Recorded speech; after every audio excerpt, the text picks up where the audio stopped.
The government has opened reservations for COVID-19 vaccinations to elderly people aged between 70 and 74 and those with chronic severe respiratory conditions on Thursday. Amid the nation's slow vaccination progress due to a temporary vaccine shortage, 436,000 doses of the Pfizer vaccine have arrived in South Korea. Elderly people aged 70 to 74 and those with chronic respiratory conditions can now make reservations for COVID-19 vaccinations. The reservation process began at 10 a.m. Thursday morning.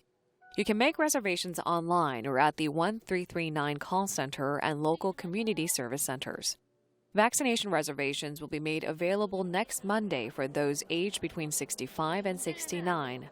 While those in the age group of 60 to 64 can make reservations from next Thursday. The daily tally of people who received the vaccine hovered around 90,000 for 2 consecutive days. It is a third of the number recorded on weekdays just last week, with far fewer people having received the first shot. But the number of those getting the second jab to complete the 2-part regimen has remained similar. This is because the government has adjusted the pace of vaccination with vaccine supplies running short temporarily. Amid this situation, 436,000 doses of the Pfizer vaccine arrived in South Korea. According to the government's plans, some 4.86 million more doses will be imported by next month. Beginning next Friday, 8.9 million doses of the AstraZeneca vaccine will be introduced in order. The government expects that the new arrivals will help ease the vaccine shortage and vaccinations will regain speed in the country.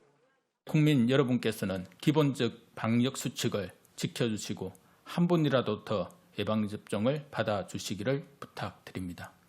Those that complete the 2-dose regimen of vaccination in Korea and observe the 2-week waiting period for antibodies to form will be exempt from mandatory self-quarantine. This would include a case where a fully vaccinated person comes into contact with a COVID-19 patient. As long as they test negative in a PCR test, they can forego self-quarantine. As of Wednesday, some 60,000 fully vaccinated people were eligible for this self-quarantine exemption. The government reiterated that the risk of developing thrombosis following COVID-19 vaccination is very low and most cases are treatable.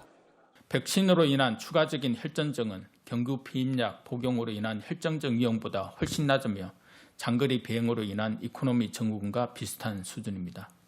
Meanwhile, the government will send volunteers to local vaccination centers that are predicted to suffer from a manpower shortage with vaccination reservations increasing.